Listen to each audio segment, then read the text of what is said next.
tem uma goela abençoada, vem aqui nos ajudar em nome de Jesus.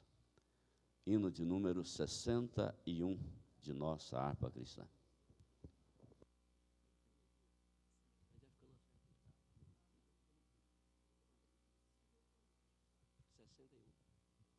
Saúde os irmãos com a paz do Senhor.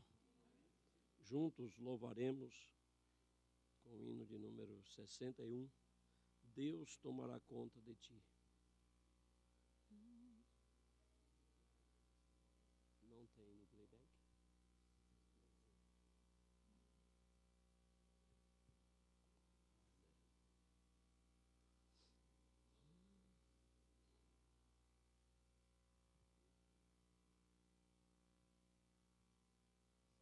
Não tem no playback, irmão, mas nós temos na goela. Nós vamos na goela. Todos juntos louvando ao Senhor. Em todo tempo, irmão, o Senhor tomará conta de ti. Cristo que fala de vida e amor tomará conta de ti. Deus tomará conta de ti. Deus tomará conta de ti. Nele descansa sempre aqui, pois tem cuidado Deus de ti. Em toda prova, irmão, o Senhor tomará conta de ti. Cristo que é teu amado pastor tomará conta de ti. Deus tomará conta de ti. Deus tomará conta de ti. Nele descansa sempre aqui, pois tem cuidado Deus de ti. Em toda parte, irmão, o Senhor tomará conta de ti. Cristo que nos dá poder e valor tomará conta de ti. Deus tomará conta de ti. Deus tomará conta de ti. Nele descansa sempre aqui, pois tem cuidado Deus de ti. Chegando a morte, irmão, o Senhor tomará conta de ti. Cristo será teu fiel condutor, tomará conta de ti.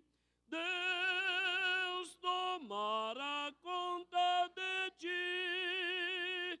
Deus tomará conta de ti. Nele descansa sempre aqui, pois tem cuidado Deus de ti. Amém.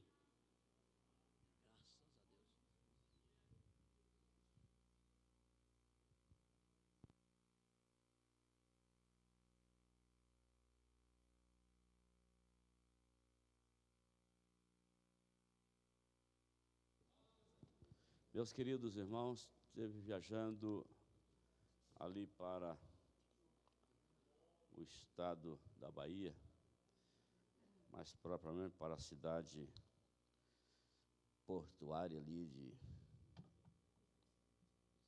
É portuária, né? Camaçari. A cidade de Porto Velho, cidade de Camaçari. Irmão Cláudio Honor esteve por ali. E ele e a sua digna esposa e filhos. Foi e voltou em paz, meu filho. A igreja está agradecendo a Deus por isso. Por Deus. Por isso, diga comigo amém, irmãos. Deus abençoe, filho. Deus abençoe. Meus queridos irmãos, nós estaremos ouvindo o ensinamento, hoje, culto de ensino da Santa Palavra de Deus, e nós temos aqui uma pleiade de ensinadores, graças a Deus, e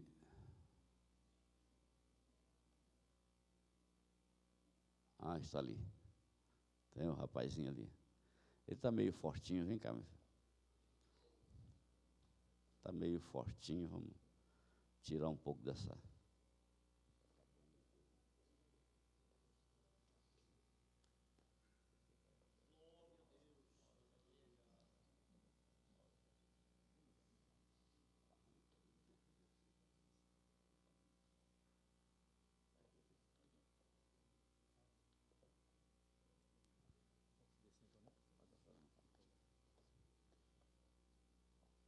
Graças a Deus que nos dá a vitória por nosso Senhor e Salvador Jesus Cristo. Eu quero cumprimentar os irmãos com a paz do Senhor. Esse é um privilégio único que nós temos de nos reunir na presença de Deus e na sua casa para adorarmos o seu nome e recebermos a sua palavra. E eu quero convidar os irmãos para que nós possamos ler uma porção das Escrituras no Evangelho de Jesus, segundo escreveu São Mateus, capítulo de número 9, versículo de número 35 até o versículo 38. Evangelho de Jesus, segundo escreveu Mateus, capítulo 9, versículo de número 35 até o versículo 38.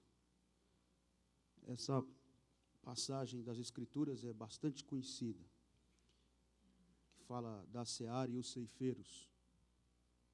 E nós vamos ler esses versículos para a nossa meditação hoje. São Mateus, capítulo 9, versículo 35 ao 38. Ouçam o que diz: E percorria Jesus todas as cidades e aldeias, ensinando nas sinagogas deles, e pregando o evangelho do reino, e curando todas as enfermidades e moléstias entre o povo. E vendo a multidão, teve grande compaixão deles, porque andavam desgarrados e errantes, como ovelhas que não têm pastor.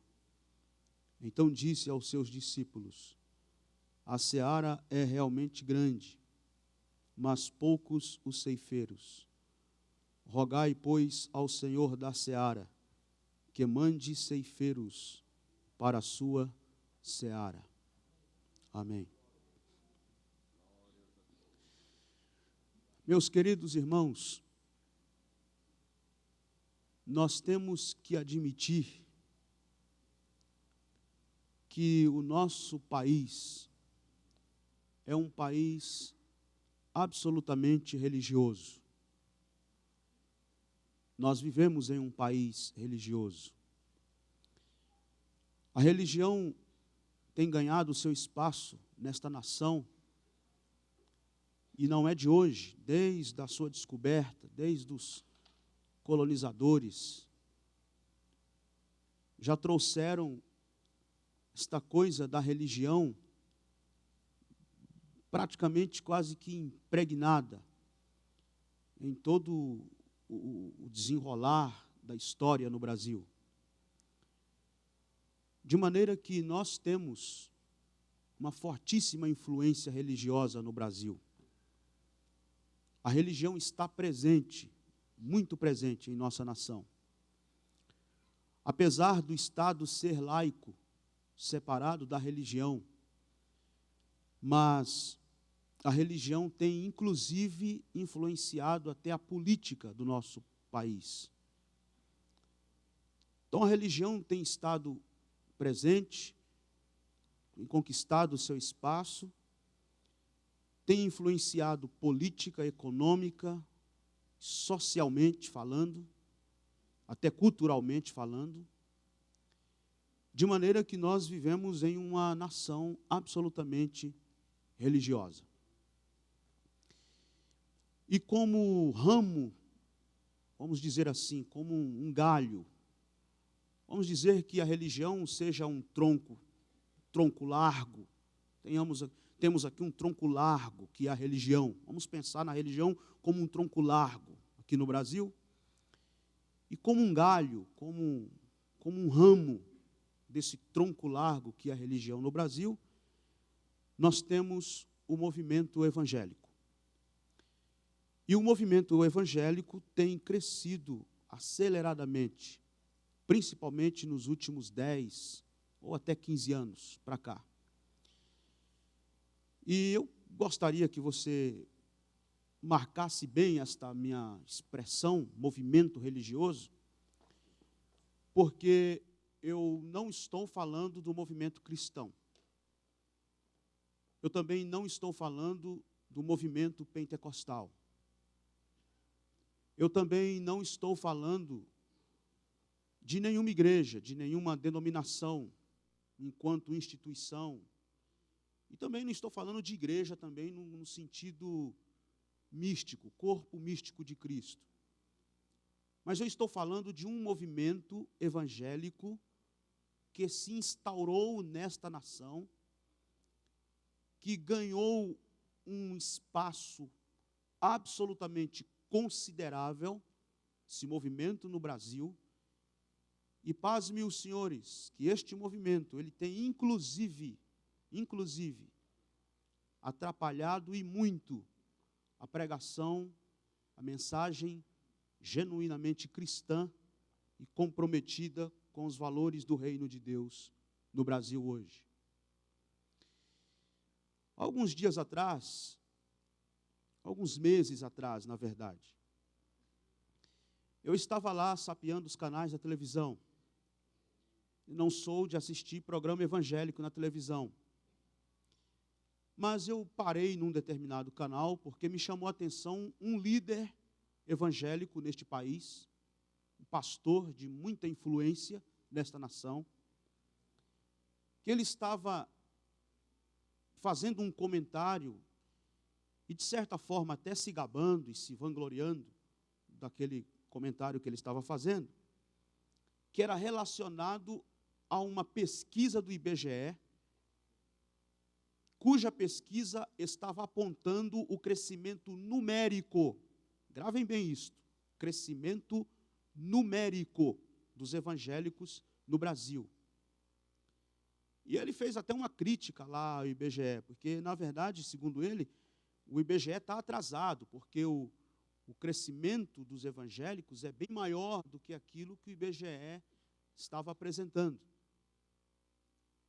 Então eu fiquei pensando o seguinte: nós temos aí um programa evangélico, televisão, um pastor, um líder evangélico, de grande consideração nesta nação, de grande, vamos dizer, respeito, muito considerado no país, e ele está se gabando de uma pesquisa que o IBGE mostrou, que fala do crescimento numérico dos evangélicos no Brasil. Crescimento numérico.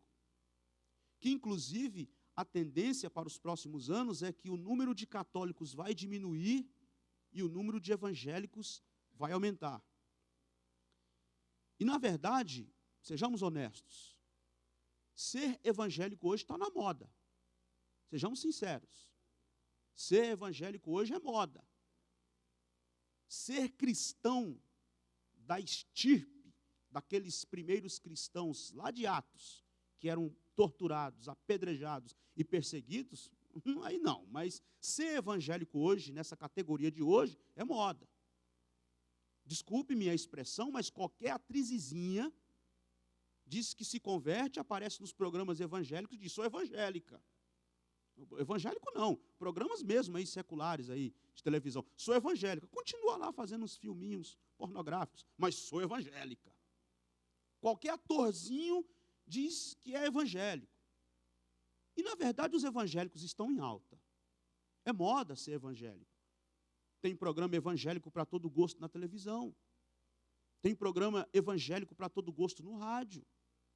Igrejas e mais igrejas que aparecem em todas as esquinas e nas ruas.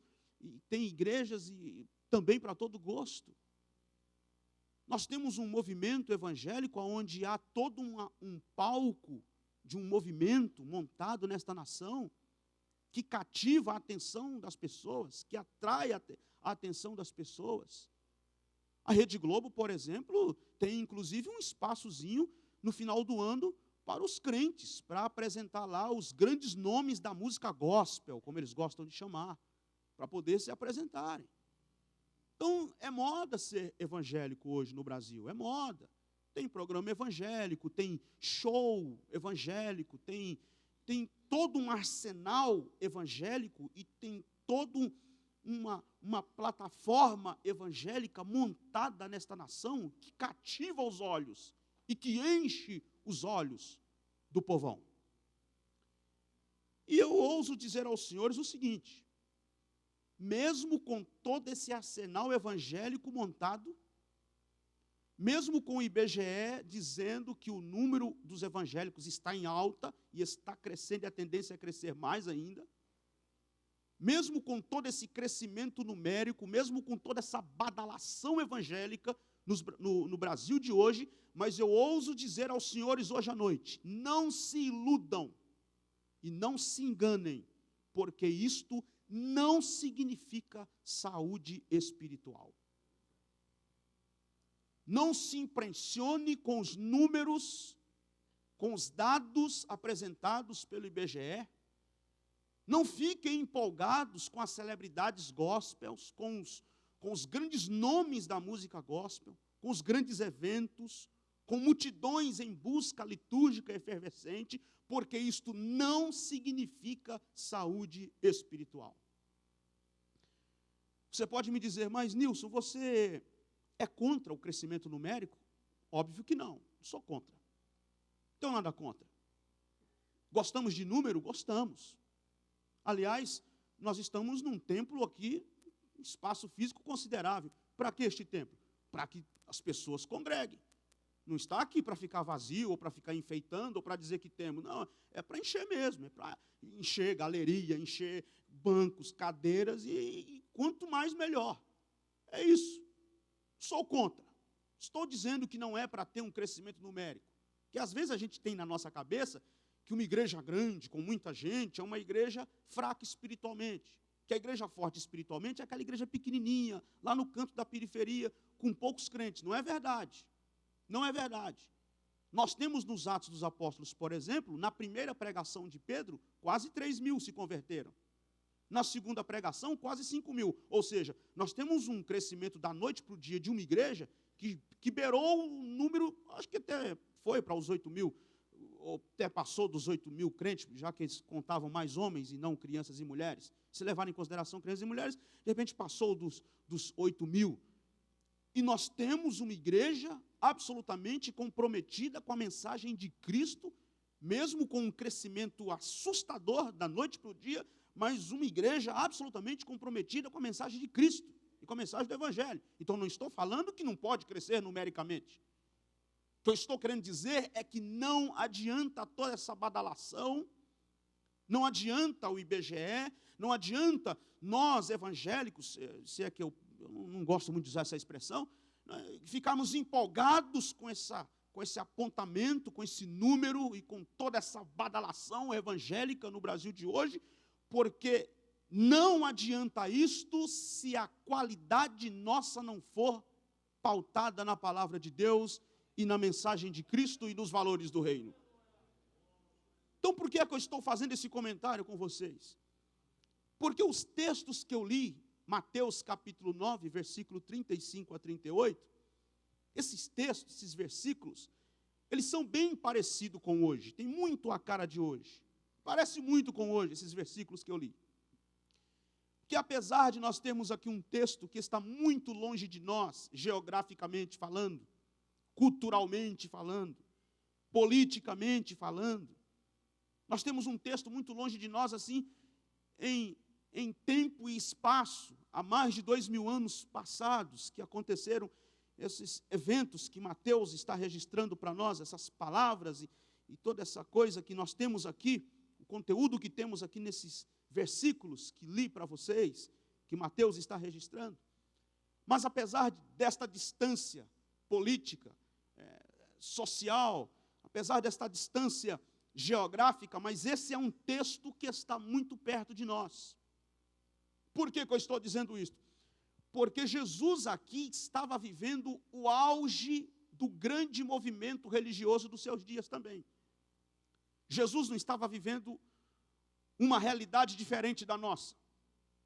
Jesus não estava vivendo uma realidade muito diferente desta que nós estamos vivendo hoje. Isso já há mais de 2000 anos. Jesus estava vivendo a realidade de um movimento religioso que estava em alta nos seus dias. Porque permitam-me, senhores, Jesus não era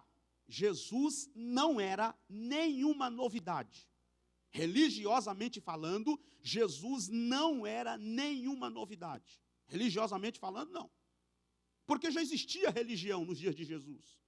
Já existia todo um palco religioso, toda uma estrutura religiosa nos dias de Jesus. O judaísmo vem de longas e longas e longas datas, séculos na história dos judeus. Dentro do judaísmo já existia várias seitas, os fariseus, os essênios, os zelotes, os saduceus. Então já havia toda uma estrutura religiosa, já existia o farisaísmo, já existia o judaísmo, já tinha sacerdotes, existia sinagoga, ritual religioso, as pessoas já eram místicas, as pessoas já acreditavam em fantasmas, em fantasma. Os discípulos de Jesus, lembram dos discípulos de Jesus? Que viram Jesus de longe andando sobre as águas e não conheceram, olha, ele é um fantasma. Os discípulos de Jesus já tinham esse negócio, fantasma, já acreditavam em fantasma. As pessoas já eram místicas, já eram supersticiosas, já acreditavam em contos populares, em crendices populares por todos os lados. E Jesus chega no meio de um grande movimento religioso, com todo esse espírito religioso, com toda essa montagem religiosa, e ele não soa nenhuma novidade religiosa nos seus dias. Não é nenhuma novidade. Porque Jesus não fundou nenhuma religião, Jesus não inventou uma outra religião, Jesus não trouxe nenhuma religião, e mais, Jesus não só não inventou, não fundou nenhuma religião, como Jesus também não fundou o cristianismo. O cristianismo não foi fundado por Jesus.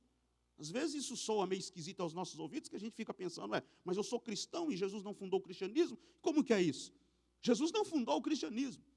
O cristianismo é uma construção humana.